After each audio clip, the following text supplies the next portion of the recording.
Good evening, everybody. Thank you for joining us. I'm Trillian Atwood, the Director of Programs and Visitor Experience at the Jewish Museum of Maryland. It's my pleasure to welcome you to this virtual JMM for our program this evening, Writing Ourselves into the Narrative, Maryland Sci-Fi Writers. Now, as we prepared programming to accompany our current exhibit, Jews in Space, Members of the Tribe in Orbit, which was one of the inspiration for the program, we felt certain that we really wanted to use several of our presentation opportunities to explore the wealth of science fiction literature that had been written by Jewish authors. However, as that program developed, and along with a personal reflection that I spent my life explaining my name as being inspired by the female character from Hitchhiker's Guide to the Galaxy, we knew we needed to highlight and explore some of the work by some of the amazing science fiction writers from our community today. And with that, I hope that after the presentation this evening, you'll be able to go and explore the work by the authors that we're going to be hearing from. And we'll make sure at the close of the program, I'll pop back and we'll drop into chat some links so you can really jump onto that. So now to our moderator for today. Dr. Rebecca Holden is a fan and a scholar of feminist YA and African-American science fiction. She earned her PhD in English literature from the University of Wisconsin-Madison in 1999 and is currently a principal lecturer in the English department at the University of Maryland, College Park.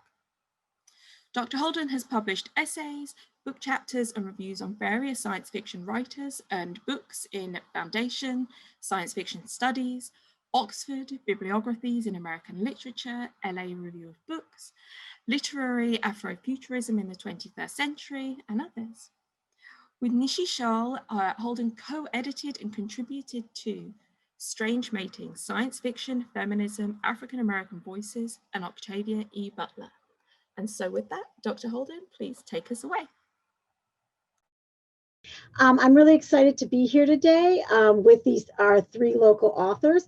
I'm going to start the program by briefly introducing each author, and then after I complete the introduction, I will ask that author to tell us a little bit about their path to the science fiction field and any challenges or inspirations that have led them to where they are at this point in their career.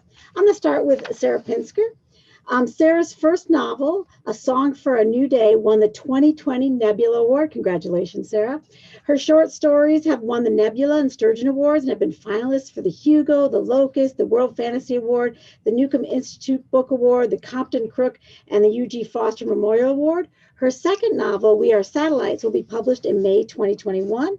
She's also a singer-songwriter with 3 albums on various independent labels, and a fourth, she swears, will be released someday soon. She was born in New York and has lived all over the US and Canada, but currently lives with her wife and terrier in Baltimore. Sarah, you want to talk a little bit about your path to science fiction and challenges or inspirations? Oh, sure. Science fiction was basically available like water in my house. My parents both read science fiction. My father continues to have a subscription to the Magazine of Fantasy and Science Fiction that he's had since he was a boy. And so I grew up reading FNSF, lots of short stories and anthologies and collections and year's bests and everything. I feel like everything I wanted to read was always on the shelf. Le Guin and Delaney and Butler and just anything you could think of was there. So I grew up reading it and grew up writing it. I always wanted to write. It just took a while to get back to it. Great. I'm going to move on out to Aliza. Aliza Greenblatt is a mechanical engineer by day and a writer by night. She lives in Philadelphia, where she's known to frequently subject her friends to various cooking and home brewing experiments. She's a graduate of the Viable Paradise 16 and Clarion West 2017. Her work has won a Nebula Award, has been in multiple years' best anthologies, and has appeared in Uncanny, Beneath Ceaseless Skies, Lightspeed, and Clarkesworld, as well as other publications. Aliza. Yeah, so I started, I guess, writing after college, but I was always a reader. I think my love for science fiction probably started with watching Star Trek. That was a big one in our family. My dad also read The Hobbit to me at a very young age, and I absolutely loved it. I throughout like high school, I would write sometimes, but I was an avid reader and would just pick books off the shelves randomly. But I would always go back to the science fiction, fantasy section. That was my favorite. So my reading history with science fiction is spotty. I'm trying to fill in the gaps. I haven't read too many of the greats, but I just always loved to wonder. So when I started writing, I wasn't aiming to write science fiction and fantasy per se, though I was some of the earlier stories. I was doing that. But then I met people who were and started going to conventions with them and kind of fell in love with the community too and decided I didn't want to try to write purely literary stories. And from there, the rest is history, I guess. Great. I'm going to move on to our last panelist, Jason. Jason Harris is a Baltimore-based futurist, educator, and cultural activist. He is the founder and facilitator of Black Robot Project, a long-term educational art effort designed to place multifunctional art of scale in predominantly Black neighborhoods. Jason is a Kimbilio Fiction Fellow whose work has appeared in Black Enterprise Magazine, Catalyst Literary Journal, BeMoreArt.com, and various online publications. He self-published a speculative fiction anthology entitled Red Lines, Baltimore 2028 in 2012. Jason previously served as the Director of Creative Services for the Living Well Center in Baltimore and collaborated with Olu Butterfly and the Mothership Squad to mount the critically acclaimed anchor project at Artscape 2016 entitled The Mothership Connection. He has led workshops at Goucher College and MICA. Jason currently teaches coding online to students in Baltimore and Dakar, Senegal. Jason. Good evening. So I was a star baby from when I first got in school. Luckily, like my mother kept my artwork from when I was young. And one of my earliest pieces is this giant space alien that is standing next to a house with a space car, and I guess me standing under it. And this is like something I did when I was 6 years old. And I still have, the physical copy of that. So from elementary school, I was writing fantasy, and I think I was heavily influenced by, of course, Star Trek, TOS, the original series. And then when I was 5 years old, my aunt, my birthday and Christmas are close. So my aunt got me 2 Shogun Warrior toys. And these are like 24-inch high Gundam robots that they were like the hot toy that year. And I got 2 of them. And to this day, now I'm working on a Black Robot Project. Those influences from very young led me to working on Red Lines, which I had written other forms. I had written as a journalist, wrote professional writing in IT, but Kimbilio and working on Red Lines really led me to back to my roots into speculative fiction, and that's where I've been ever since. Great. I love this, hearing people's different stories and the sort of crossovers. We can see a lot of people steeped in their families. I know I spent a lot of my youth watching Doctor Who with my dad. So that was sort of one of my initial forays into science fiction as well. And I think that that's really great and interesting to hear, also coming to writing from a variety of different places. And that gets me to sort of my first question that I'm going to throw out to our panelists, and we'll sort of move from question to question.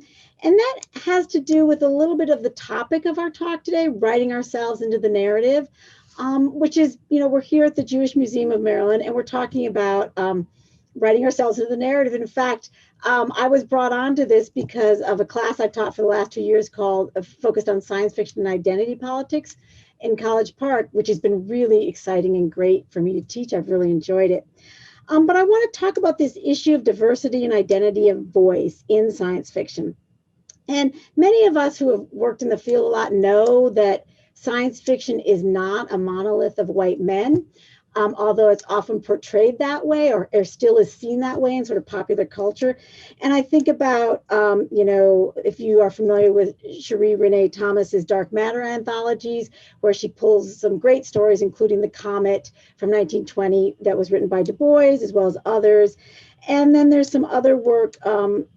There's a couple of recent anthologies, Sisters of Tomorrow, The Future is Female, edited by Lisa Yazik, that are focusing on the first one, science fiction by women in the 30s and the 40s and the early pulps, that they were there, right? And there might even be other people we don't know about because they were just mailing their pieces. And so we don't necessarily know who was writing all the early science fiction.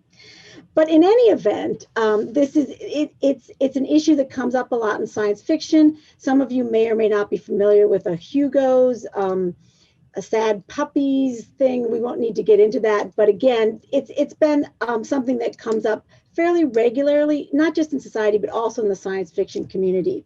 And so here we are talking about writing ourselves in the narrative. So I want to ask our panelists, what does that mean for you and your work? And how key is either identity or diversity or writing your own self or this others that you see around you into this narrative, and particularly into the science fiction narrative? So I'm just going to, if anyone wants to start, jump in, let me know. Otherwise, I will randomly pick on someone.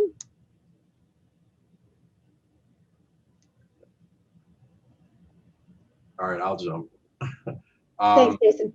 Okay, so writing speculative fiction for me, in particular, like how I approach it, to me, it's an extension of what my work as a cultural activist,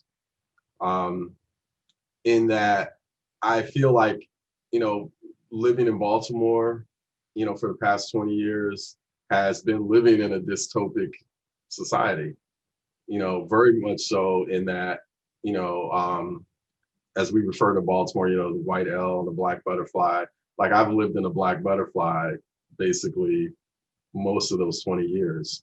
And, how that being able to use fictive devices to expand the conversation in the community is really the most important aspect for me in my writing. No matter where I set a story, there's going to be an aspect of it that is going to be germane to the experience of people that are in my community. So when they say, oh, what are you writing? I can tell them about a story, and it could be something, I could be writing about dragons off the coast of Africa, but there could be like an environmental thing attached to it that is connected to something that's happening in our community.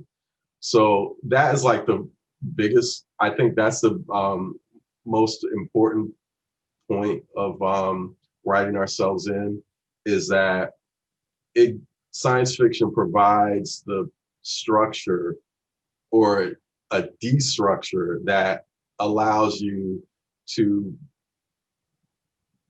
exit these strictures that society puts upon us, which often is reflected in regular or traditional literary fiction. I think to sort of jump onto part of that, sometimes we say that like science fiction is a prism through which you can view the now, right? So you can not even talking definitionally, just one of the ways that you can think of, like obviously we don't know what the future will bring, so part of what we're doing is exploring exploring now by taking something that is too close to us and putting it a little farther away. So you can put it in the future, or you can put it in a fantasy landscape, And we've all, I think that that's been something that people have said for a long time, but layering identity on there, if it's an accurate prism of the now, then it should include everyone, and it should include us. And I think sometimes the only gatekeeper of that has been on the editing side, that people have said, that isn't a story that our readers will want, when your readers may very well have wanted that, but it was, the disconnect may have been in the editing. And so I think as we see a diversification in the editing field, we also get to see some of those stories that were always there, exploring the prism of the now that that should rightfully have always included everyone. So I feel like some of it is a writing of a wrong, and people were writing the whole time, but whether or not they got published, some of them did and some of them didn't, and some of them got the anthologized and collected and reprinted and made it to now, and some of them we lost because the editors thought this wasn't the person that they wanted to hear. Yeah, to jump off of that, science fiction, fantasy, horror, it's all exploration and the fantastic, and that means the imagination is the limit. So it's a great vehicle for telling fantastic stories, but also telling very human stories through it. And I think one of the biggest strengths of this is you can tell a story about dragons off the coast of Africa, and that can sustain a story, and at the same time you can tell a very build a character with a very individual identity, and maybe identity different from the reader or whatever it is. And I think the readership in the last couple of years have really grown to expect that and to accept that the protagonist of stories shouldn't always be white, male, and straight and able-bodied. Me personally, I do a lot of disabled protagonists, being a disabled person myself, and it's just a simple kind of, I want to see more of myself out there, and not necessarily being the crux of the story.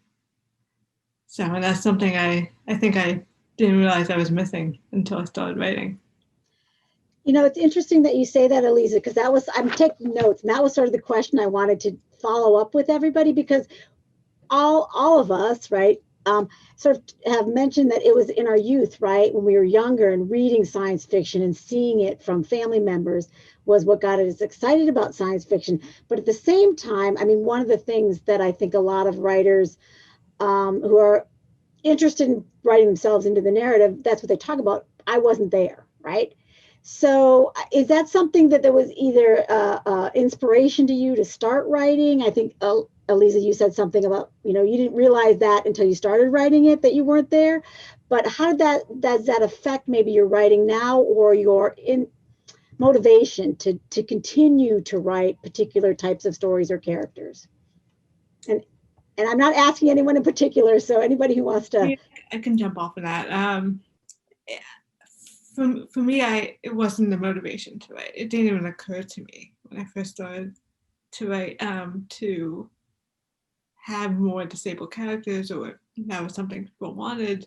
I think I did one once in the early days, and everyone thought it was me, and I was like, oh no. But then as I started reading more, I did an essay for disabled people destroy science fiction. And if you don't know about the Destroy Science Fiction series, it's very, very cool. I recommend it. It started with Woman Destroy Science Fiction, and it's since done anthologies with people of color, queer, disabled. And am I missing someone? Okay. But it's basically creators, editors, every one of that group putting together stories in science fiction and fantasy and horror. So I don't think I even realized I wanted stories like that until I wrote an essay for Disabled People Destroy, saying how important it is to see yourself. And then at that point, I was like, oh, if I'm going to tell other people to do this, I better try to do this too. And I mean, not every story at this point has a disabled protagonist, but more and more stories are just because I see a void. Is that something that Jason, you either you or Sarah see as well when you're writing your stories, particular voids? I know you talked a little bit about that bringing, I mean, in their bio, Jason, about bringing, about, I'm gonna go back to it because I thought, oh, bringing the Black Robot Project, about bringing this into predominantly Black neighborhoods, and in a way this is doing a similar thing as my guess. And I don't know, you could talk about it more if there's something that you saw, Sarah, as well. I think about how to frame it. Just the idea of let me get my thoughts together, Sarah. I'm passing to you. All right. So for me, I'm a musician also, and when I came back to writing after playing music for a long time, I think I had an idea that you have to bleed a little for your stories, for the things that you write. They don't have to be about you, but they have to have a germ of truth in them. And so a lot of times that truth, it doesn't mean it's your identity, but it's something that's come from deep inside you. And for me, I've found that I can often access that well. I'm not even going to say better, because I can write other characters too, but maybe more easily when I'm writing characters who are Jewish or queer or from Baltimore or musicians. It's definitely a stepping stone that you can use to get to that place of truth faster. But also, those are all stories. Those are places where I can find stories to tell. So I do go back to those wells again and again, and it makes me happy to add to those particular aspects of the canon, I guess, as well, because they aren't as well told or as frequently told. I mean, it's kind of that terrible writing advice of write what you know, which I really dislike as writing advice, but I think it's what they mean is write a bit of truth and put that in there. Yeah, that's what I usually say is that there's some little kernel of truth that you embed. It doesn't mean like everything has to hew exactly to your experience. Mm-hmm. I think like initially, and I'm still kind of on this whole thing, like when people ask me like what I'm writing, I call it speculative realism. Just because what I'm attempting to do, and like the analogy I always use is like, you take like a Marvel story, the camera's always framed around Peter Parker or, Bruce Banner and, whatever, the hero, the superhero doing superhero things and the supervillains. But I'm like always curious, like when you see the explosions, like the person that's like covering their head, and running for cover, like how does the rest of their day go after, you're a FedEx person delivering packages and the hole opens in the sky and some giant aliens come down, like what do you do at that moment? Are you gonna like, let me just finish this delivery, or are you gonna go right back to your truck and drive back to the depot? So that mentality is really how I approach things. I definitely look at it through the lens of, what happens if you put this in Sandtown, which is a Black community, or what happens if you put this situation in Cherry Hill, because I want to see how, people that I'm around, like my community, how are we going to respond to that? And I feel that, I know that for the most part, that has not been explored.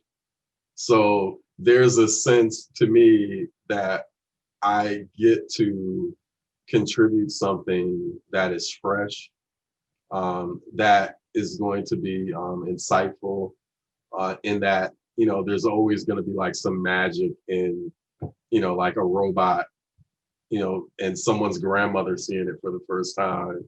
And just that conversation to me is like, that's worth $1 million. So There even is- though it might be something simple, like I want to hear that. And that's kind of like what drives, you know, my perspective on what I'm writing. There is that amazing thing that happens when someone comes up to you and says, "I have never seen this before." Like whatever, you know, whatever aspect it is that spoke to them, like not talking about the science fiction element, but talking about some identity element where they say, like, "I've never seen me on the page before." That is probably the best feeling as an author. Right. And I think that it's interesting because you guys are saying all these great things. I'm like, oh yes, and I wanted to pick up on this too as well.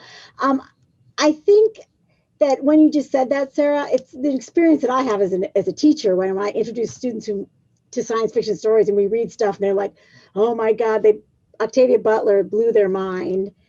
Not in some good ways and some bad ways and some other writers, and they picked amazing stories. And I gave them the resources from the Destroy science fiction ones because they can access all of them. They picked a lot of stories from those issues of the journals, which were part of my inspiration for teaching the class. So when you mentioned that, I'm like, yeah, I'm very interested in this idea of Destroy science fiction. And this leads me to my next question, which Jason already talked about a little bit, about defining science fiction and gatekeeping and who gets to decide what science fiction and what science fiction is not. And so I'm just I have a preface from Samuel Delany for this one that I'm just gonna share with everybody. And then I want you guys to talk about your ideas for defining science fiction or what it means to you or what it doesn't mean to you. It's interesting, when I was talking to Trillian when we were setting this up, she was talking about sci-fi and I'm like, I never say that. And I know that that's a cultural thing, right? Who says sci-fi and who doesn't, know how you define things. A lot of people use speculative fiction, different terms. But this piece from Samuel, or the Samuel Delany's essay, which is titled About 5,175 Words, and I'll pull up the date on when I have it, but I don't have it right in front of me. So he defines science fiction in contrast to naturalist fiction and fantasy, as well as reportage. But he says naturalistic fiction is defined as a series of worlds that, quote, could have happened. So that's naturalist fiction, could have happened. Fantasy is could not have happened.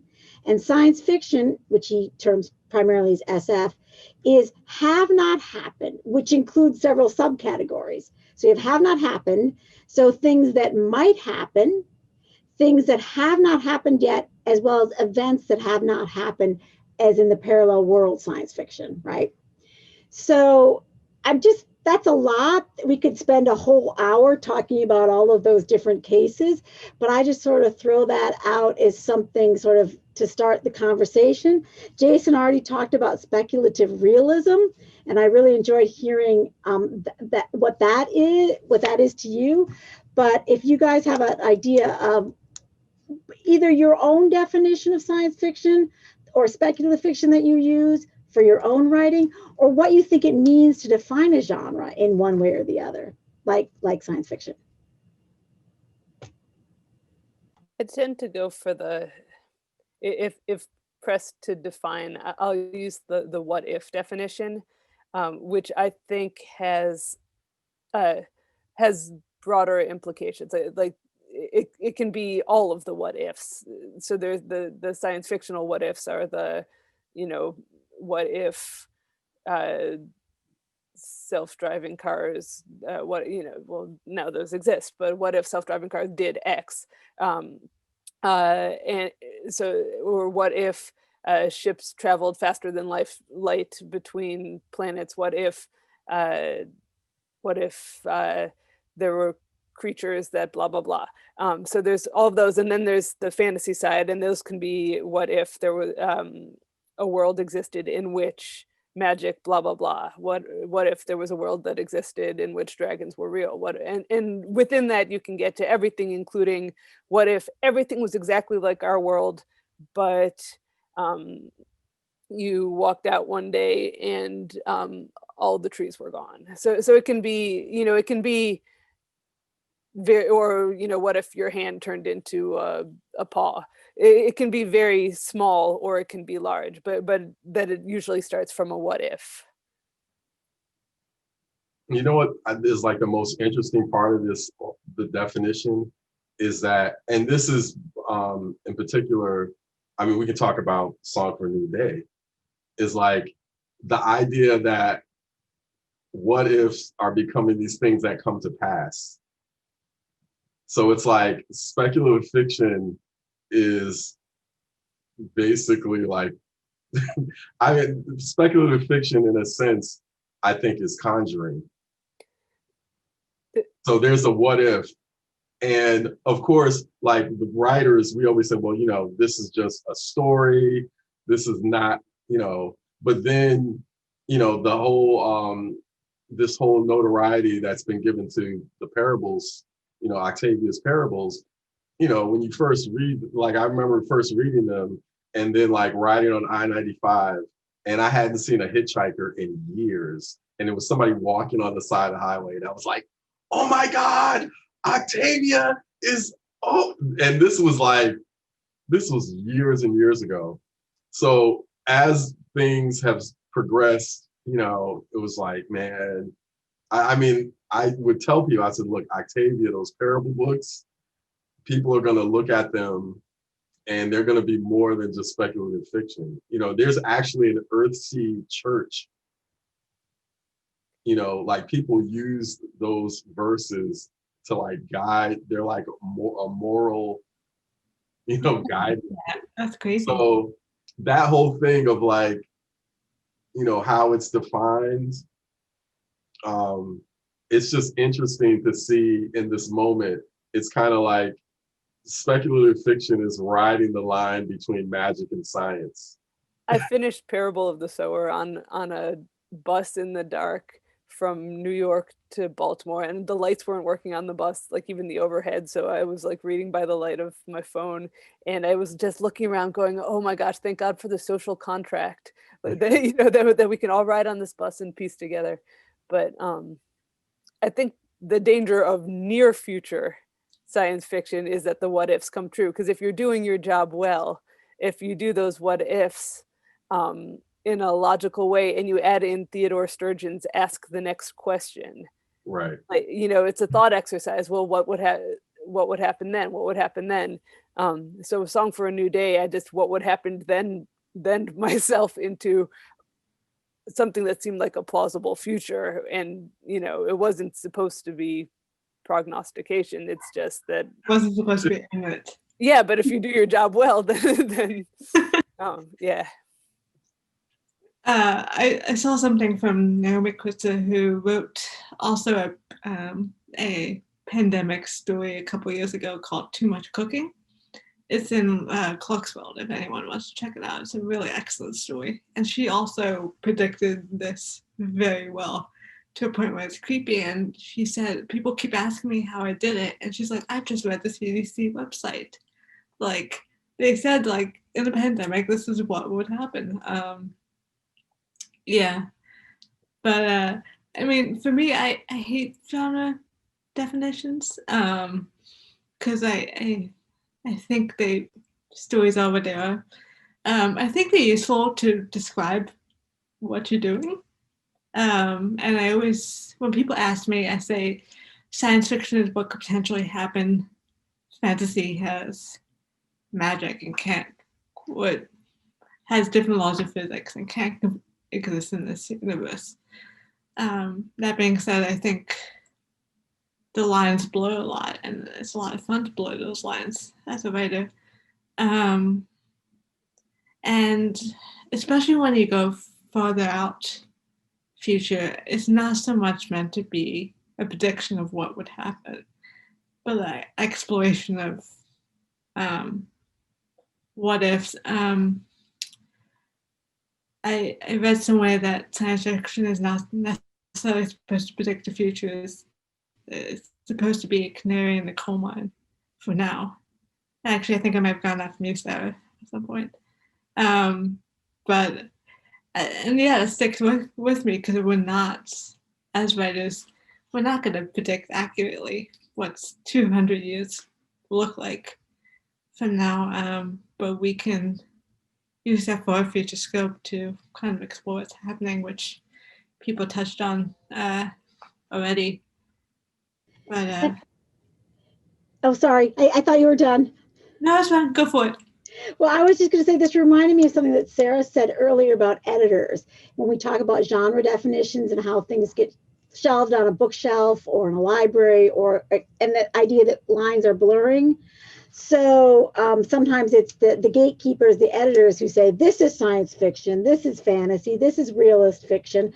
And that's part of also where the Destroy Science Fiction categories came into. That's part of the issues that came up with the Hugo Award controversies years ago, is who gets to decide what is science fiction and what is not science fiction? And then my question is does it matter? So, and I think, does anyone have a thought on that, on who gets to decide and why does it matter? Or if it does, or maybe it doesn't. Why does it matter? For me, kind of only matters so far as it can help people figure out what the next thing they want to read is. There, people do have preferences between different things. So it can help you find a book on a shelf, but there's a whole, I agree, the lines are so blurred at this point that it's getting a little hard to tell the difference, and I don't know that it matters at all anymore. We're so, it's infused in everything that's around us now. The superhero stories, that are the biggest movies constantly, and the Star Trek is everywhere, Star Wars is everywhere. We've won the culture war. so some of it is, I think we're still like, there's still a little bit of like legitimizing going on, but I think we have won in that the stories are taken seriously now, and that we can see there's a spectrum from the stuff that's meant to be fun to the stuff that's meant to be taken seriously. And maybe that's where the line should be, instead of whether it's science fiction or fantasy. Right. And I think I mean, I can speak from my own experience as someone who did a PhD and I wanted to focus just on feminist science fiction, but I had to do 19th century utopias. And this was some years ago now, to legitimize it. And I think that you're right. I see that has changed in the scholarship as well. So not just in the writing, but also in the scholarship, you can see that science fiction now has legitimacy. I'm going to jump to, I know we got a few more minutes here. You guys have already hinted at this, so I'm sort of segueing nicely into this topic about now we're in this science fiction world. You talked about the near future. We talked about the parables. Just to throw out to the audience, there's a series called Octavia Tried to Tell Us. I don't know if you guys are familiar with this. It's a webinar series by Monica Coleman and Tanana Reeve-Dew, and they've been running it, I think, since I've attended a few of those. But again, that's sort of that same idea, right? That we are living in a moment that we've seen in the science fiction and we've read. This has been happening to me over and over again as I'm reading even new science fiction. I'm like, wait a minute, we're there. This happened. And I think that's a really interesting time for science fiction too, because we're living in a time when people think, oh my God, I wake up every day thinking I'm living in one of the science fiction books I read. Which I didn't feel that way 10 years ago. So, I mean, we have the pandemic, we have the political stuff, we have a lot of stuff going on that makes it feel sometimes dystopic. The science fiction, you talked about the self-driving cars, things like that as well. What is it? Does that affect your sort of process, or what you read or what you write or what you're looking at? This idea that we're sort of, we're in that moment. For a lot of people already feel like they're there. I mean, for me, I haven't been able to read any dystopian book for the last couple years, I think. I read Parable of Sour, and I've been wanting to read the next one, and I just haven't had the been in the right brain space to do that. So I mean, especially right now, I'm no dystopians, no pandemic novels. And in terms of writing, I have been having trouble writing like near future stuff because I think the visions of the futures and the fears I think are what a lot of people are exploring right now, and I haven't had any ideas or questions yet to kind of push that conversation forward yet. We'll see. So most of my stuff has been fantasy recently, or science fantasy for future. But yeah, I'll be really interested to see how this affects the genre, because I think pandemic books got certain things right about this, and then certain things wrong. Like I've never seen denial in pandemic books like I'm seeing in real life. Like you never see in zombie stories like, oh, I got bitten, but it's fine. I'm immune. Nothing's gonna happen to me. You never see that character like just absolutely denying what's happening. And I'm actually kind of excited to see how that's gonna shape fiction in the future. But not right now. I've been struggling with with writing near future this year as well. So my novel that's coming out in May is a near future novel with a different near future, and but nothing that I've written this year has fallen into that category, which is usually my wheelhouse. I just yeah, I'm also exploring other things right now. I'm writing some historical stuff, and some fantasy and some realist stuff, but I just can't quite throw into that near future mindset right now. It's a little cloudy. Yeah, I mean, the hard part is like there's things are moving so fast as far as like, because near future is about writing about today, but you have like a few little wrinkles, and all the things that you would insert as wrinkles are like already here. So now it's like, okay, we have self-driving cars. Okay, we have, we're taking rockets to Mars. Like, what is next? I'm really, I mean, right now I'm like I'm writing nonfiction, honestly. Like I'm writing about Baltimore and the police because it's dystopic and it's been that way. And I'm interested in stories where there's resolution. And I can't write, I mean, I want to write a story about there being a resolution to that. But if I'm not addressing it for real, I've got to do the research anyway in order to create something fictive. But if I'm not addressing it for real, then it's just, I think it's for naught.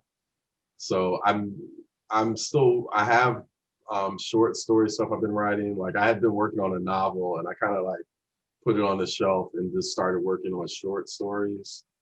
But at this point, even when we look at comic book stuff, it's police stories because they're policing and the criminals are these supervillains. So everything that these narratives that we have in our hero's journey are like based on punitive culture. And I want to write about culture that isn't based on punitive culture. That's where my head is. But that means I have to dive into punitive culture in order to do that. Which can be traumatic in and of itself, I would imagine. One of the things, and I know we're about time to move to a questions Q&A from the audience, but I wanted to pick up on just this idea of not reading dystopian novels or pandemic novels. And I read something just recently, I think it was on Facebook, from Pat Cadigan, saying she tried to watch The Stand but couldn't do it right now, that it was just too difficult. And I have written some pandemic, but I for example, like I read, there's a short story by Tananarive Due called Herd Immunity, which I read thinking, oh, this will be great. I'm like, I can't do this to my students. It's a great story, but it was too, I was like, this, they're struggling already, these 18-year-olds coming. And so I was like, so I see that as well. So I'm going to go ahead and there's been a couple of questions in the Q&A, and I'm going to go ahead and pose those to you until we run out of time.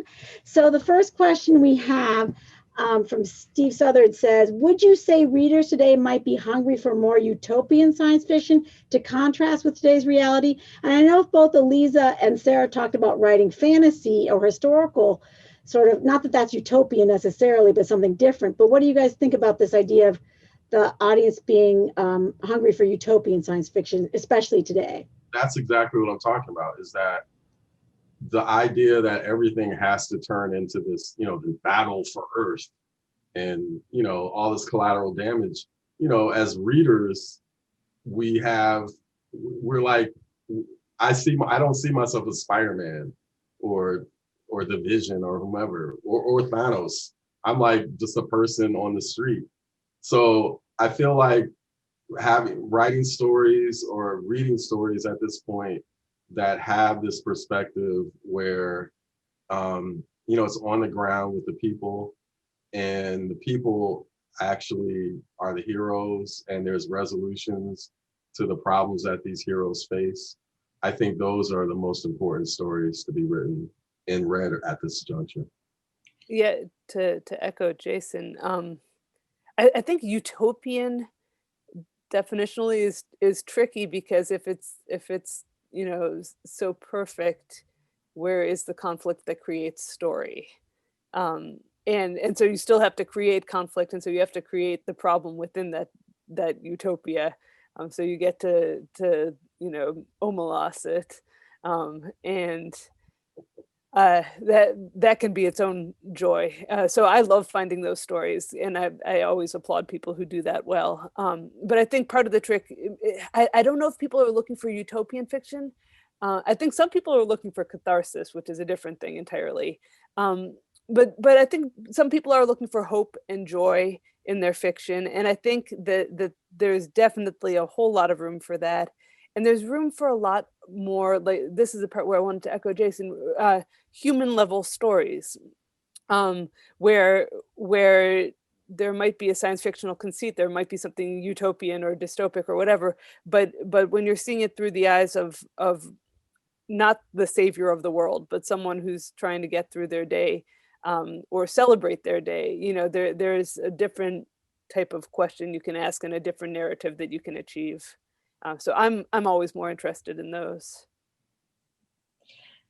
Yeah, I mean, me too. I think Sarah touched my answer, where I think people are not necessarily looking for utopia; they're looking for hope, and they want hopeful stories, and they want, like Jason and Sarah said, ordinary people making a difference in some way. Because I think we're reading to escape now. In some ways, we're also reading to kind of energize ourselves, to keep going. It's been a difficult couple of years, and I think people want encouragement and want hope, especially in the face of big scary things like aliens falling out of the sky, as Jason mentioned. I think that, yeah, and I think that's definitely true. And this brings us back to what Jason was saying earlier about speculative realism, right? That I'm gonna have to steal that from you, Jason, or you. I mean, I think it's a great term to think about this ordinary person in terms of a science fiction world. We have another question from Lawrence Pinsker, and it's a little bit of a long one, so stick with me. So the question as yet unasked is whether the elements of fantasy, heroism, and struggle serve the current challenges and conflicts that people address in their lives. So this sort of relates to what we were just talking about. Character and plot must in some way identify not only personal identity issue, but also the struggles for which the fictional element affirms courage, strength, meditational processes that enable us to emerge from our hiding and live as who we want to be. Does science fiction do that effectively as it once did for techies, geeks, and others marginal to cultural norms of the 30s, 40s, and 50s? So in today's norms, you know, what is the way that science fiction allows people to do that?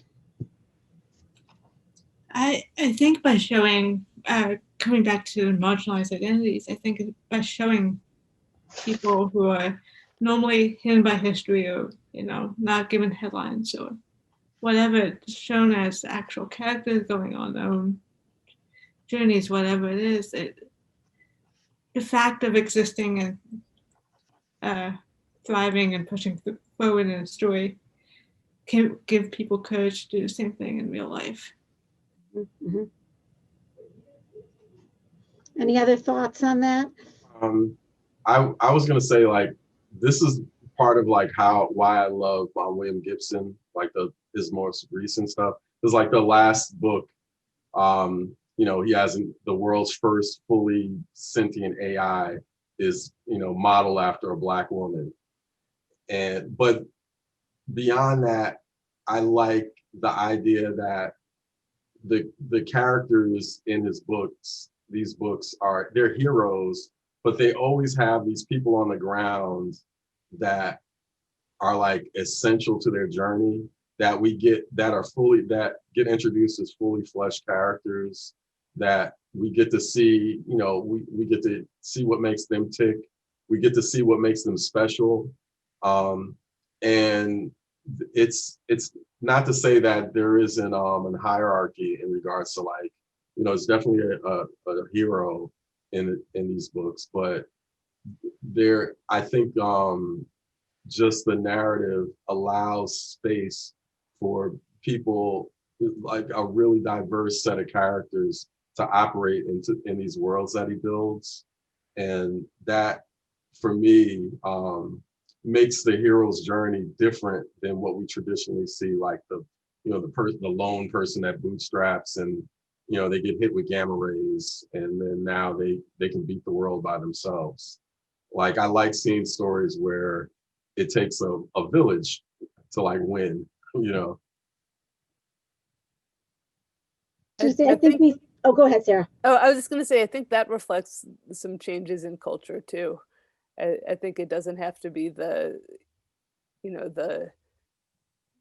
lone guy setting out against the, you know, man versus wilderness, man versus all of those manifest destiny type ideas that made it in to all of our narratives.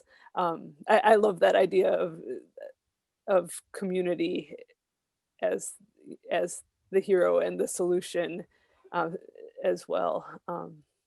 And I mean, if part of the question is, does science fiction do that effectively as it once did? I think very much so. I think there's incredible stories being written right now. And I was just going to harken back to our youthful attachments to different science fiction shows like Star Trek, which is clearly, I mean, we do have our captain, but a group, and I think about some new science fiction television like The Expanse, which does have you know, main character, but only sort of, because it's a really an ensemble kind of effort. And I see that in a lot of the really, what I like, the science fiction television that I like, I see that in as well. And it's interesting to think about that in terms of novels as well, that more of an ensemble kind of hero, right, that Jason was alluding to and Sarah was. Becky Chambers does that really well. Yeah. And Jacqueline Koyanagi's Ascension was, in my opinion, a highly underrated book. But it's also got that, I think it's almost a Firefly model, where both of those have the sort of crew as family taking on new adventures sort of feel to them. Ayize Jama Everett has a series like the Liminal series, and it's kind of like the same. You know, you have like a main character, but you know, he has a daughter who has powers and another stepdaughter who has powers, like, and they're definitely a family that operates together. We're just about out of time, and I think I have 2 minutes left, so I wanted to give everyone a chance, and this is sort of my last send-off question for you, unless Trilly needs to come in and give us some information. Is there anything in particular that you want your readers to come away from your work with? Like if there is like a, and I know this is not necessarily a great question to ask because it's hard to answer, but if there's something that just comes to mind, you know, initially, what is it that you want your readers to get from your work in general, or even if you want to focus on a particular work in specifically? I think so far my novels have sort of, it's harder with short fiction because it's all over the place, but I think in novels I've sort of tried to empower / inspire people to be the change. I think that might be a quick summation.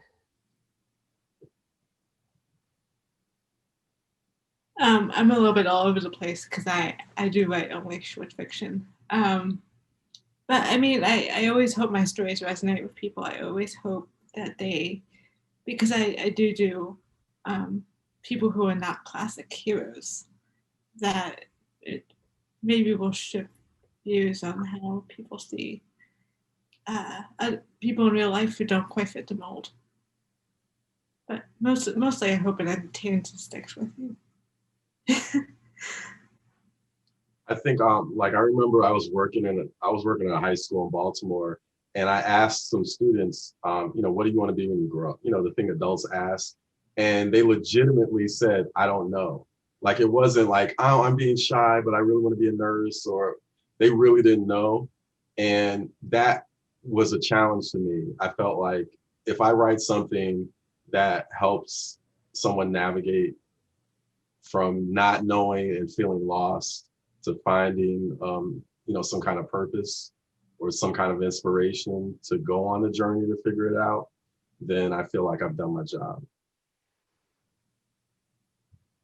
That sounds great to me. And I believe that there will be some from in the chat. I'm assuming that someone's putting the links in there. So if you wanted to go and read more about our panelists, and you're inspired to go out and read science fiction, I will always say just read science fiction, fantasy, speculative fiction, read it all. And there's some really great work out there. Some of them we touched on today, as well as the work of our panelists. And I want to thank Jason, Sarah, and Eliza, and it was so nice to meet you and to speak with you tonight. Thank you guys so much. This was absolutely amazing, and I have a whole list of things to go and read now, so thank you. Yeah, just to confirm, we should be dropping in chat right now links so you can go and read work by Jason, Sarah, Eliza, and Rebecca. That should all be in there in one moment for you. So yes, just again, thank you for those of you who joined us this evening. Thank you so much to Jason, to Sarah, to Rebecca, to Eliza, and to Lauren, our captioner for this evening. And I just wanted to remind everyone, as you leave, you'll be directed to a survey. If you can please take just a couple minutes to fill that in for us. It really is so helpful. And so with that, thank you so much, everybody. Have a great evening. And thank you. Thank you. Goodbye. Thanks, everybody. Bye. Bye-bye. Thank you, Rebecca.